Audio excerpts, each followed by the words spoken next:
Hello students, so today we will be seeing about Unit 3. So in Unit 3 you will be learning about communication protocols IEEE 802.15.4 and you will be learning about ZigBee and Z-Wave. So moving on to the communication protocols, we'll see what are the basic things in communication protocols. So you need to know about the major IoT protocols and you have to know how they work. So in this unit you will be discussing about the top IoT communication protocols and their properties. So connectivity is nothing but it lies as the heart of the Internet of Things ecosystem. So it serves as a foundation for the seamless interaction among devices. So when you consider the connectivity, it is considered to be the backbone of the Internet of Things ecosystem. So communication protocols enable IoT devices to connect to one another and it shares data. So when you consider these type of protocols, it is often referred to as IoT communication protocols, which operate over wireless network, and it also enables devices to discover, connect, and it shares the information with one another efficiently and reliably. So in IoT devices connected by wireless networks, and there are set of rules which is known as IoT communication protocols, and this IoT devices can communicate with one another using IoT protocols. So these are the basic introduction about communication protocols. So moving on to the selection of IoT protocols, we'll see the basic idea of this. So it represents geographic locations are the physical distances between two or more devices that make an ecosystem.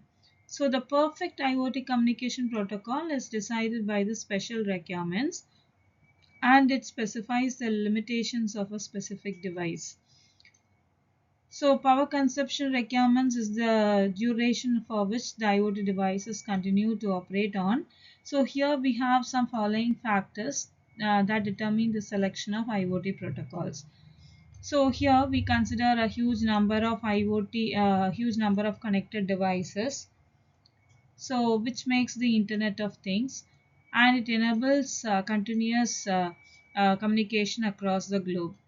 So we have physical barriers, so that barriers are between the devices inside the IoT system. So we have barriers like walls, mountains, buildings, and so on. So now there are number of devices which is around us, and it is capable of processing, and it is also capable of collecting data, sending data over servers or other connected devices. So these devices are also used in many other ways. So it can also be used in manufacturing. It can also be used in automotive industry, medicine, and it can be considered for security purposes and much more. So therefore, we have so many advantages of using all these IoT protocols, and there are various types of IoT protocols. So basically, if you consider the geographic locations, so it refers to the physical spacing between the IoT devices. So whenever you consider two IoT devices or more than two IoT devices which is connected in a network, so you have to find out the basic distance between the two IoT devices and the other devices. So the greater the distance, the more it can impact the connectivity, latency, and signal strength. So based on the distance, we have some issues like connectivity, latency, and about the signal strength. So these we have to assume it. So next, moving on to the power consumption. So we also have some basic requirements which also define how long IoT devices can function based on their energy resources. So we have efficient power usage. So we can consider battery operated or remote devices here. So physical barriers also include obstacles like walls, I told you before. So it includes walls, buildings, other structures that can interfere with the signal transmission. and it can reduce the communication efficiency between devices. So this is all about the selection of IoT protocols. And next you will be learning about IEEE 802.15.4.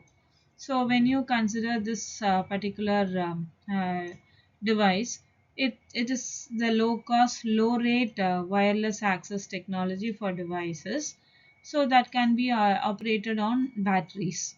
So this describes the low rate wireless personal area network, and we have some basic behavioral modes here. So first it can be considered with time slotted channel hopping, and the second we can say that as deterministic and synchronous multi-channel extension, so that we call it as DSME, and the third we call it as low latency deterministic network, so that we call it as LLDN. So when you consider the first the hopping channel, time slotted channel hopping, so it is the target application domain where it can be used in industrial automation, and it can also be used in process control. So it basically provides support for multi-hop, and it also provides multi-channel communication through TDMA approach, right? So second thing, it's nothing but we are going to see about deterministic and synchronous multi-channel extension. So this is a particular channel extension where it can support both industrial and commercial applications. And third, moving on to the low latency deterministic network, it is basically designed for single hop and single channel networks, so that we call it as LLDN, so low latency deterministic network. And next we have radio frequency identification blink, so we call it as blink, BLINK. So here the basic ideology is to have the application domains such as people identification, location and tracking. So based on that frequency identification is allotted. So asynchronous multi-channel adaptation, we call it as AMCA. So here also we have some application domains where large deployments are also required. So for example, say smart utility network, infrastructure monitoring networks and process control networks are also considered in this type of channel adaptation. So that we call it as AMCA. It's nothing but asynchronous multi-channel adaptation. So here basically we are going to see about IEEE 802.115.4. So this is the protocol which is optimized for battery operated devices, and if you consider the battery life, it is very long, and it's very simple to install. So this particular IEEE 802.15.4 is a standard design which is low cost, and it can be considered as low power and low data rate wireless communication. So it specifies low data rate, physical and MAC layer requirements for wireless personal area networks. So considering the physical layer, this standard enables a wide range of physical options in ISM bands. So it ranges with 2.4 gigahertz to sub gigahertz frequencies. So when you consider this protocol, this enables data transmission speed of 20 kilobits per second, and 40 kilobits per second and 100 kilobits per second can also be considered with this type of protocol. So it operates in the ISM bands, and as I told you before, so the band frequency is 2.4 gigahertz and sub gigahertz frequencies, and it supports data rates of 20 kilobytes per second to 250 kilobits per second. So the protocol is optimized for battery operated devices, and the life of the battery is very long.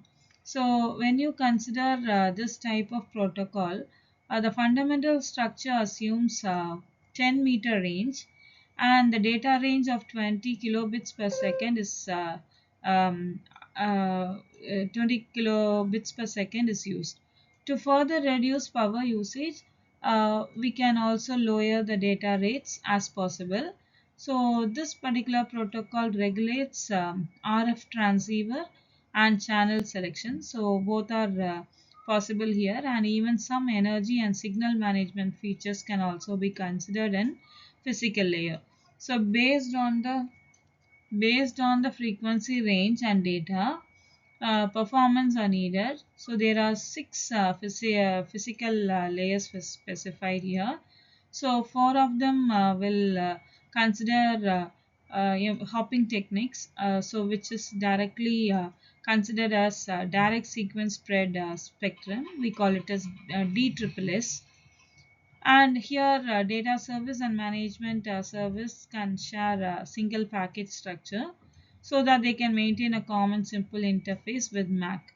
So when you consider the Mac layer in IEEE 802.15.4, the Mac layer provides links to physical channel, so which determines the devices in the same region, and it can also share data packets. So the scheduling and routing of data packets are also managed in this layer, and this MAC layer is responsible for number of functions. For example, like beaconing of our devices, so which operates as controllers in a network. So this beaconing for devices can be used to associate and disassociate PANs, that is personal area network, with the help of devices. So the safety of the device can also be considered. So consistent communication between two MAC devices that enables peer-to-peer relationship is possible here. So there are a number of facts here where you can consider the MAC layer, which is responsible for functions like beaconing of devices, so which helps association with the personal area network.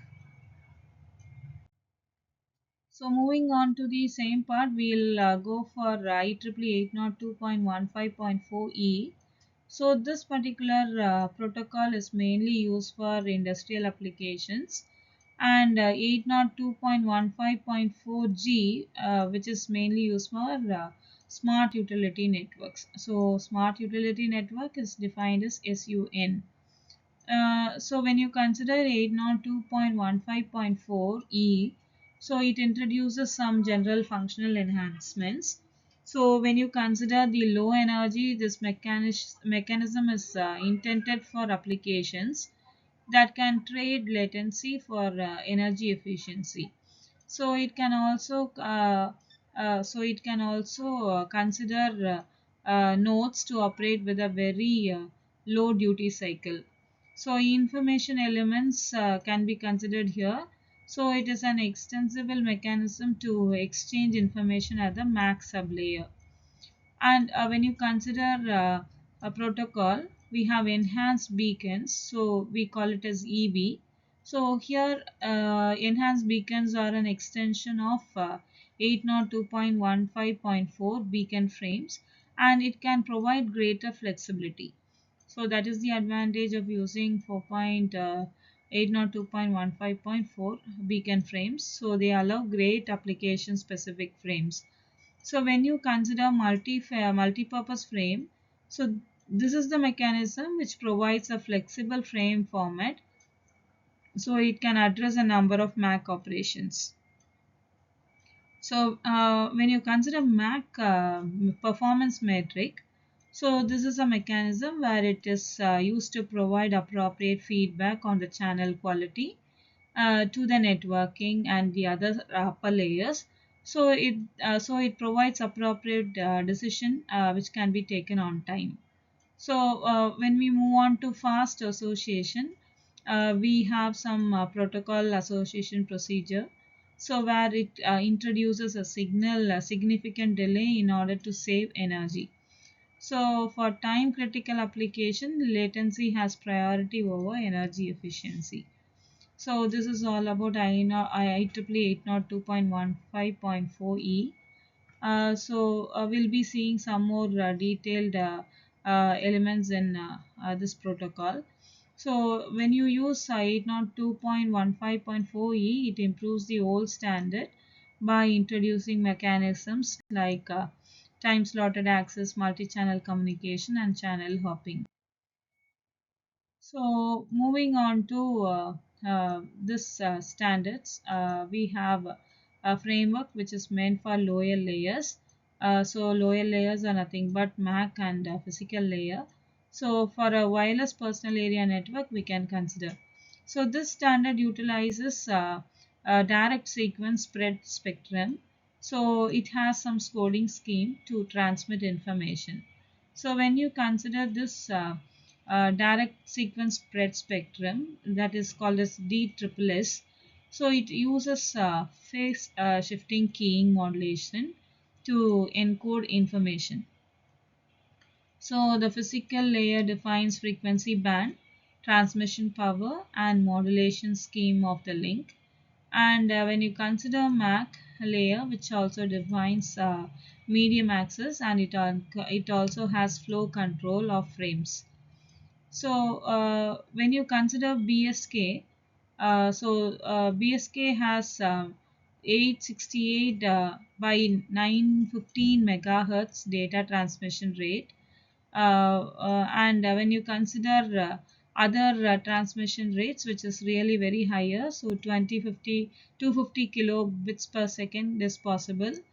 And in DSS scheme, it makes standard highly tolerant to noise, and it can interference link reliability. So this standard is used for low power, low cost, and it can enable low speed communication between neighboring devices. So approximately 75 meters. So this is the distance. So this standard enables foundational framework with the lower layers, for example, like MAC and physical layer within a wireless personal area network. So when you consider a physical layer, this layer handles the physical aspects of communication, so that you have to understand. So here it is nothing but the selection of frequency bands and transmission power levels. And here modulation techniques can also be used to encode the data. So when you consider MAC layer, so it governs how devices access the communication medium and how it manages the data flow, and it also ensures orderly transmission through mechanisms like frame control and collision avoidance. So as I told you before, this particular IoT protocol is designed for low power, low cost, and it is low speed communication. So this standard is ideal for short range interactions between nearby devices, typically within a distance of approximately 75 meters. And when you consider features of IEEE 802.15.4, it's a well-known standard for low data rate wireless personal area network. So it has developed for low data rate monitoring and control applications. So considering the power consumption, it is minimized due to infrequently occurring very short packet transmission with low duty cycle. And the minimum power level is defined as -3 dBm or zero point 0.5 M volt. So transmission for most cases is line of sight, so that we are represented as LOS. And standard transmission range varies from 10 meter to 75 meter. So the transmission range achieved outdoors can be up to 100,000 meter. So networking topologies can also be defined. So we can have star and mesh topology here. So uses direct sequence spread spectrum modulation. So here it is highly tolerant of noise and interference, and offers link reliability improvement mechanisms. So when you consider the low speed versions, it uses binary phase shift keying. So it's nothing but BPSK, and high data rate versions are also used here. so which provide quadrature phase shift keying, so that we can represent as OQPSK. So it uses carrier sense multiple axis with collision avoidance. So this is mainly used for channel access.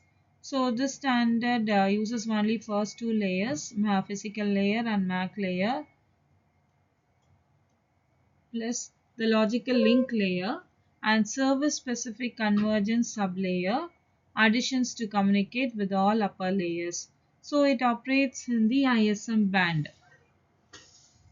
Multiplexing is also possible here, so it allows multiple users or nodes interference, and it also have free access to the same channel at different times. So this is all about the features of this protocol. So here we will be seeing about the IEEE 802.15.4, the interlink between the layers. So, considering the topology, network based on IEEE 802.15.4 can be developed in a star or peer-to-peer or mesh topology. So, here in mesh networks, it can connect a large number of nodes. So, this enables nodes that would otherwise be out of range to interact with each other. So, it provides intermediate nodes to relay data. So considering this particular diagram, first it is the physical medium, so which is communicated with the physical layer and the MAC layer. So MAC layer, again it is communicated with the service specific convergence sublayer, and finally it moves on to 802.2 logic link control, and finally the MAC layer is directly linked with the upper layers. So the very first phase in activating these layers can also provide encryption. So it is mainly used for security enabled field in the frame control. And we have some frame control part and we call that as 802.15.4 header.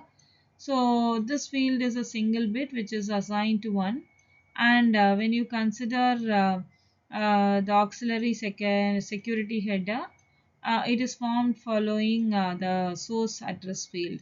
So we have some other competing technologies where we can use physical and MAC layers, so which we serve as a basis for a variety of networking profiles. So that can also be operated in different IoT access scenarios. And considering dash 7, it is a competing radio technology with distinct physical and MAC layers. So this is all about 802.15.4. And moving on to IEEE 802.15.4, we are going to see some basic things in Zigbee. So here also it supports a star and P2P topologies. So considering the Zigbee specification, it supports both the topologies, where it can also support mesh and cluster tree. So, building on this, we have some Zigbee specification, extends topology that includes star topology, as I told you before. So, which is ideal for simple device to coordinator communication. So, two types of peer-to-peer topologies are also possible. So, mesh topology, it considers enabling devices to relay data through multiple hops. And when you consider the other topologies like cluster tree topology, which organizes devices, and it can be hierarchically for use for efficient routing. So additionally, we have Zigbee complaint devices. So where it can also be considered as supporting point-to-point and point-to-multi-point communication models are used. So these type of models allows flexible and scalable network configurations. So we can the basic idea of Zigbee is nothing but it supports point-to-point topologies and point to multi-point topologies. So types of Zigbee devices we'll see here. So here we'll be seeing about Zigbee coordinator device, a Zigbee router, Zigbee end device. So considering Zigbee coordinator device, so it communicates with routers. So Zigbee coordinator acts as the central hub. Okay, so that is the main part here. So the Zigbee coordinator device acts as a central hub of the Zigbee network. So that actually initiates and manages the network. So it also communicates with the router and it also facilitates connections between devices. So that is the main function of Zigbee controller device. So this device is used for connecting the devices. Okay. Next, moving on to Zigbee router. So it is used for passing the data between devices. So this functions as a relay within the network. So what it does is it forwards data between devices and it helps extend the communication range. So how does it extend the communication range? By passing the messages across the network. So that is the main functionality of Zigbee router. And moving on to Zigbee end device, it is a device that is going to be controlled. So this is a device which is being monitored or it can be controlled. So it communicates along with its parent. For example, we can say a router or a coordinator. So typically consumes less power. So it makes ideal for battery operated applications. So these are the types of Zigbee devices. So we have three parts here: Zigbee coordinator device, Zigbee router, and Zigbee end device. And moving on to the next part, we are going to see types of Zigbee devices. So Zigbee devices are represented here. So we have Zigbee coordinator, so Zigbee router, Zigbee end devices. So as I told you, a Zigbee controller is the central controller of the Zigbee network. So you have to know the functions of that Zigbee controller, so which initiates and manages the network. So what about the storage? So it stores network information such as security keys and device tables. So it communicates with the routers and the end devices. So basically we'll be using only one coordinator per Zigbee network. Okay, so we'll be having only one coordinator. So the second is Zigbee router. So we have learned what is the role of Zigbee router. So it performs data relay and network and it performs network extender. So it forwards the data between the devices and it also helps it to expand the network coverage. So when you consider the host application, it can also support host application functions like sensors or activators. And basically considering the power, it can be powered due to continuous operation. And moving on to the third part, we have Zigbee end device. So the role of this Zigbee end device is nothing but it performs specific tasks. And what is the function of Zigbee end device? So it sends and receives data through its parent, nothing but the router and the coordinator. So it does not relate data to other devices. So basically this is used for low power battery operated applications. So we have some examples like it can be used in smart bulbs, thermostats, motion sensors, etc. So this is all about the types of Zigbee devices. So next, moving on to general characteristics of Zigbee standards. So we have operating frequency bands. So there are so many bands here. So only one channel will be selected for use in a network. So we have varying channels. So we have channel 0. This channel 0 is represented as 868 megahertz. So which is used in Europe. and this channel 1 to 10, we have the range of 915 megahertz, which is used in Australia and US.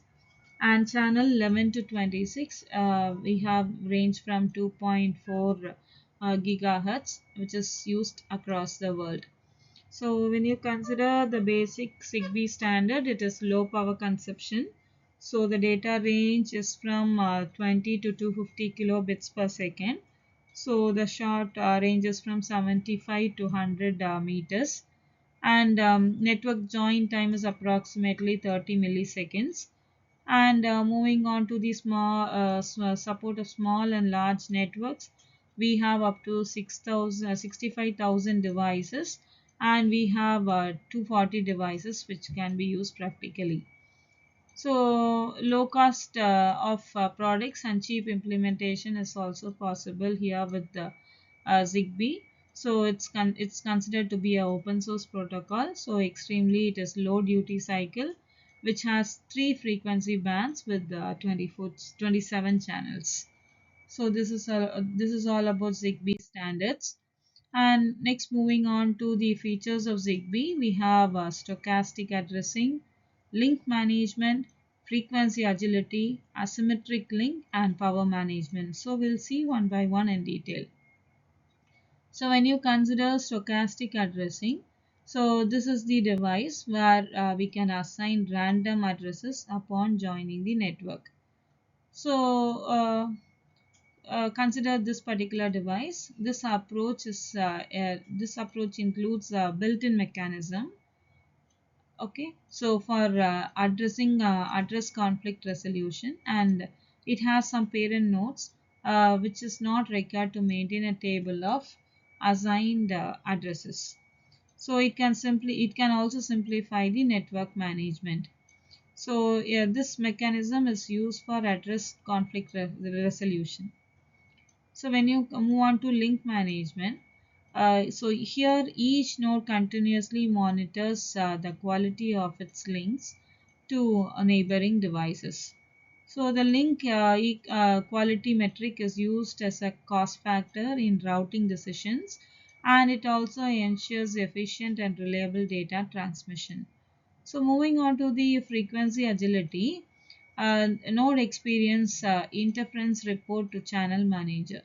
So here we have nodes which can detect interference on the current communication channel. So they report it to a channel manager where they can dynamically select a new clearer frequency to maintain optimal performance. So next we have symmetric link. So here each node has different transmit power and sensitivity. So here paths are considered to be asymmetric. So here each node may operate with varying transmit power levels. Okay, and a receiver sensitivity is also possible here. So which can result in non-uniform communication paths. So when you consider routing protocols account, we can have asymmetric links to maintain connectivity. So these asymmetric link nodes may operate with varying transmit power levels, and it can communicate with the non-uniform communication paths. So moving on to the power management. So routers and coordinators are typically mains powered, and it allows continuous operation, and it performs data forwarding. So when you consider end devices, it rely on battery power optimized for low energy consumption, and it also has sleep cycles and minimal communication. So this is all about the features of Zigbee, and we have advantages of Zigbee here. So we have so many advantages. So basically, if you consider stochastic addressing devices, so which is assigned random address upon joining the network. So this approach includes a built-in mechanism, right? So these are all are considered to be the advantages here. So it is designed for low power consumption, And when you consider this type of Zigbee devices, it is used for communication within smart home. It's very easy to implement, and we can use adequate security features.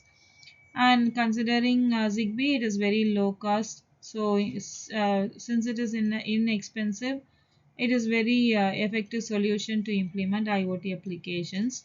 And considering the reliability, it is designed to be highly reliable.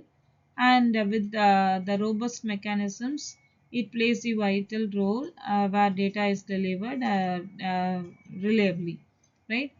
So we also have some other mesh network topology, so that communicates without the need for the central hub or the router. So this makes the communication easier, and we have so many advantages, which also provides network security and application support devices, which can be operated on the top of IEEE, right? So these are the advantages here in Zigbee. So next, moving on to disadvantages of Zigbee, we have short communication range. So it's a limited range. So Zigbee has a relatively short range compared to the other wireless communication protocols. So which may restrict its effectiveness in large-scale environments, and such as multi-story buildings or expansive industrial sites. So next, we have a limited data rate. So the data rate is very low. So Zigbee may not be suitable for use cases which demand high speed data transfer.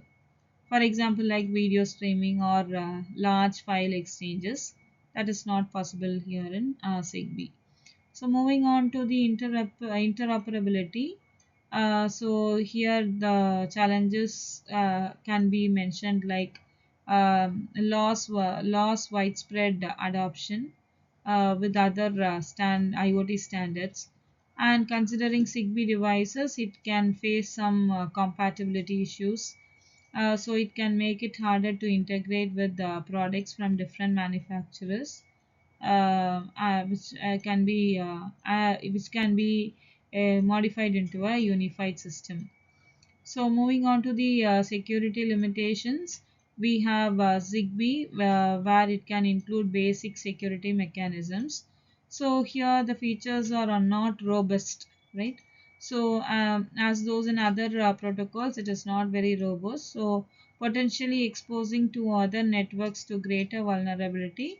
So it can cause many cyber threats. So this is about the disadvantages of Zigbee. And as moving on to Zigbee network topologies, we have star topology, mesh topology, and tree topology. So considering star topology, we have some examples like Zigbee Smart Energy. So here it consists of a coordinator and several end devices. So it features a central coordinator and multiple end devices. So communication basically occurs extensively between end devices and the coordinator. So it makes it simple, and it is also very energy efficient. So it is also very ideal for applications with minimal routing complexity. So considering the mesh topology, we can say that a self-healing process where it comprises of one coordinator. So we have multiple routers and end devices. So each devices can communicate directly or through multiple hops. So which will allow redundant paths and automatic rerouting uh, in case if a node fails. Okay. So here it is highly reliable and scalable for dynamic environments. When you move on to tree topology, it is a structure around a central coordinator. So where it has routers branching out, followed by end devices. So, considering the tree topology, routers serve to extend network coverage, and they can maintain hierarchical communication. So hierarchical communication is very common in tree topology. So it is mainly suitable for organized networks where data flow is possible and it follows a structured path. So next we'll see about the architecture of ZigBee. So the architecture is built on 6-layer model. So we'll be seeing the 6 layers. So application layer, application interface layer, security layer, network layer, medium access control layer, and physical layer. So we'll see one by one in detail. So the ZigBee's architecture is built on a 6-layer model. So this enables secure, efficient and scalable wireless communication. So when you consider application layer, so this layer handles user defined functions, and it also has the device specific operations. So it's where the actual application logic resides. Okay, so in application layer we can handle user defined functions, and it can handle device specific operations. So the actual application lies in the application layer. And moving on to the application interface layer, it acts as the bridge between the application layer and the other lower layers. So it facilitates smooth interaction and data exchange between these layers. And next is the security layer. So considering the security layer, it ensures data confidentiality and integrity. So when you consider the authentication across the network using the encryption and key management is also possible in security layer. And when you consider network layer, so this layer actually manages the routing, addressing and device discovery. So this is the main important layer where it manages the routing, addressing and device discovery. So what is the purpose of network layer? So it is responsible for forming and maintaining the network topology. So that's the purpose of network layer. And next we have medium access control layer. So we call it as MAC layer. So it controls the devices access between the communication channel. So handles frame formatting, transmission scheduling and collision avoidance. So when you consider physical layer, so it defines hardware level specification. So since it is a physical layer, it considers all the hardware parts or hardware components where it have hardware level specifications such as frequency bands, modulation schemes, and signal strength for data transmission, etc. So this is all about the architecture of ZigBee. So we have varying 6 layers, and we have seen what are the application, what are the uses of all these layers. So here also we'll be seeing about the architecture of ZigBee. So as I told you before, it consists of 6 layers. So first we have physical layer, next is medium access control layer, and we have network layer, security layer, application interface layer, and application layer. So when you consider the lowest layer, the physical layer, the lowest 2 layers, for example, physical layer and the medium access control layer are defined by IEEE 802.15.4 specifications. And this physical layer is very close to the hardware, and it directly controls and communicates with the ZigBee radio. So when you consider the physical layer, it translates the data packets, and transmission between data packets and vice versa can be possible here.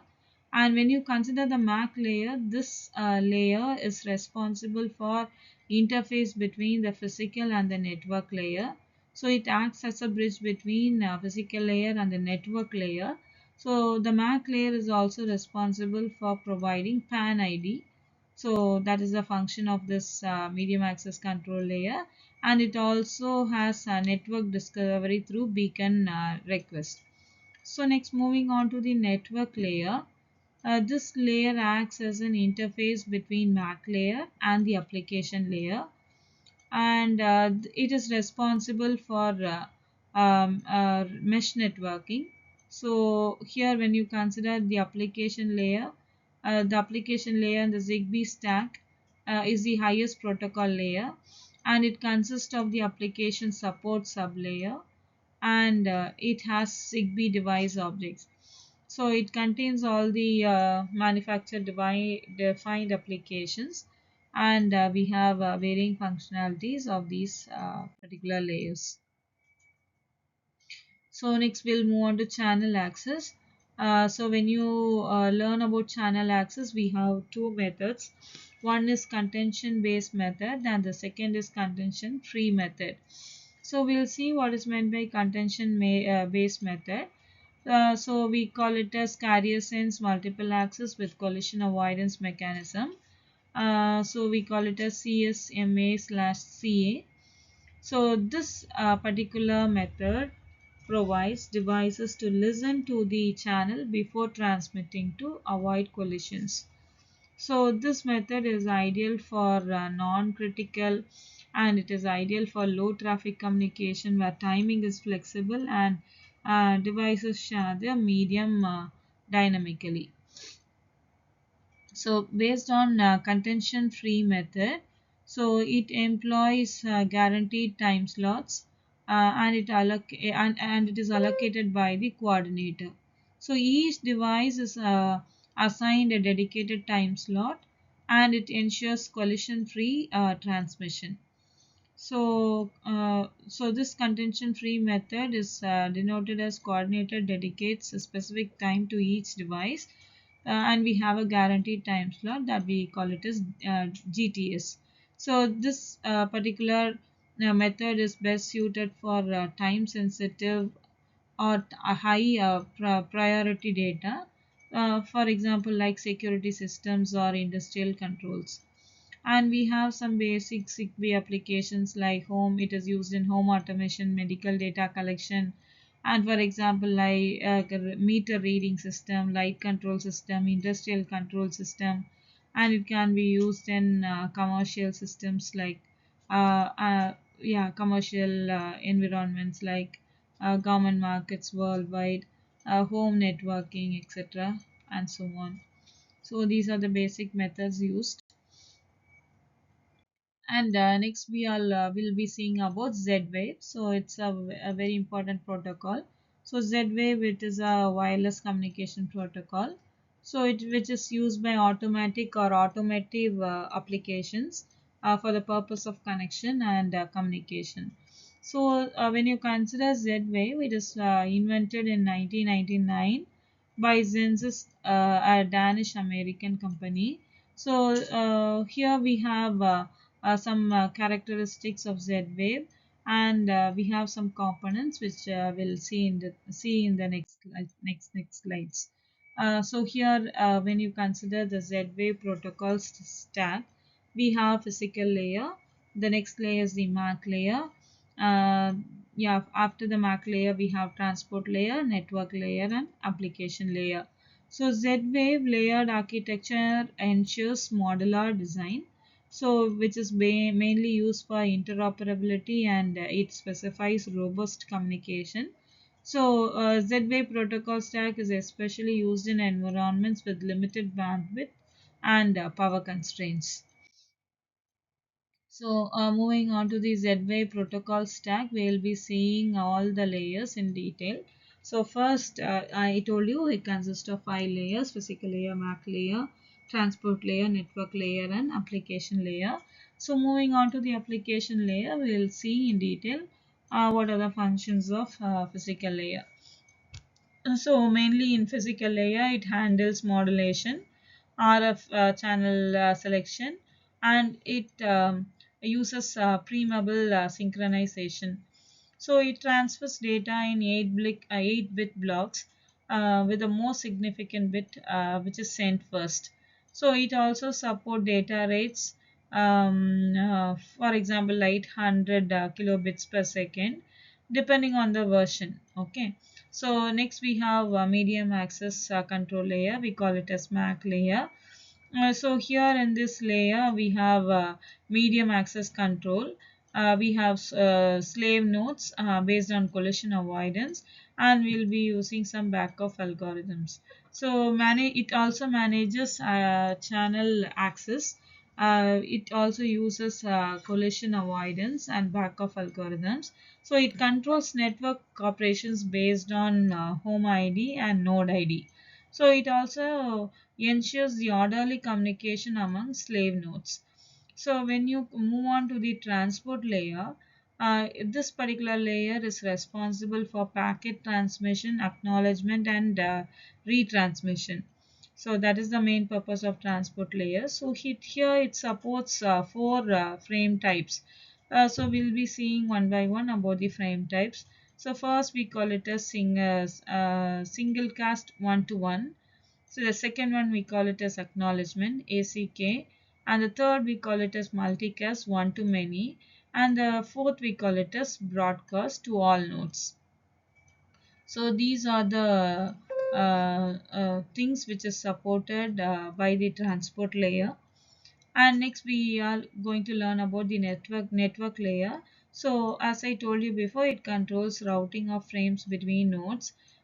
So in this particular layer, it maintains the routing tables, and it also performs topology scanning. So in this layer, it enables multiple dynamic multipath selection, and it provides reliable delivery. So moving on to the last layer, we have application layer. So when you consider the uses of application layer, it executes commands, and it also manages payloads. So considering all this, we have transmitted frames, so which can also have interfaces directly with the device's functional logic. So for example, like turning the lights on off, everything can be controlled by the application layer. So so these are the basic layers in Z-Wave. And moving on to the components of Z-Wave, so it includes controllers, slave nodes, home ID, node ID, and routing tables. So when you consider the controller, so controller is considered to be a unit, and it has the ability to compile a routing table in the network. So it calculates the routes to the different other nodes, and we have two types of controller here. One is primary controller and the second is secondary controller.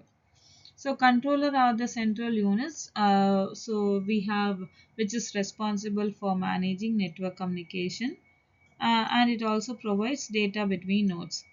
Usually this controller maintains the routing tables, and this controller calculate the optimal path for message delivery. So when you consider the primary controller, the main device in the Z-Wave network is the primary controller. So this particular controller holds the complete network configuration, and it is responsible for assigning the home ID and the node IDs. So during the device enrollment process, it also controls the overall network behavior. So moving on to the secondary controller, so it has a network ID. So it acts as a supporting device that shares the same network ID, and it has a primary controller. So this helps in maintaining the routing tables, and it can also manage the devices. But it cannot assign new IDs. So when you consider the slave nodes, these are end devices within the network. These particular network do not maintain routing tables. So when you consider the slave nodes, so it do not contain routing tables, and it contain a network map, right? So this particular usage of network map gives the basic awareness, which provides the capable of receiving frames and responding whenever it is necessary. So this slave nodes are used for sensors. switches, or other controlled devices. It can be used as home ID or node ID. So when you consider home ID, it is a unique identifier for the entire Z-Wave network, which is assigned by the primary controller. And when you consider the node ID, it is a unique address for each device within the network. So this node ID allows targeted communication. So that's the main difference between home ID and node ID. So basically, if you see about the routing tables, so it is maintained by the controller. So actually to determine the most efficient communication path between the nodes. So here routing tables can also be used especially in mesh networks where data may hop through multiple devices. So these are the components of Z-Wave. So here we have learned about the controllers, the two type of controllers, for example, like primary controller, secondary controller, and we have learned about home ID, network ID, and we have learned about slave nodes. And next we'll move on to components of Z-Wave. So as I told you before, it's about home ID, node ID, and the routing table. So these are the components of Z-Wave. So home ID, as I told you before, it's a unique identifier where it has 32-bit identifier. So which is assigned by the primary controller to distinguish one Z-Wave network from another. So it is created by the primary controller, and the size is about 32-bit. So it ensures the devices communicate only within their designated network. So moving on to the node ID, each device is added to the network during the inclusion process, and this particular node ID serves as its unique address for communication, and it can be controlled within the Z-Wave system. So when you consider the routing table, as I told you before, routing table is controlled by the controllers. The routing table is used to calculate the optimal communication path between the nodes. So this communication path enables the efficient data transmission across each mesh network. It determines how messages should be relayed. So that's the about the components of Z-Wave. And moving on to the characteristics of Z-Wave network, we have RF, which uses signaling and controlling frequency of 900 megahertz, and the range is of about 30 meters. And when you consider the data rates, is up to maximum of 100 kilobits per second, and FSK modulation is also used. And we have some applications of Z-Wave which can be used in home automation, fingerprint scanner, water management, and using flood sensors, etc.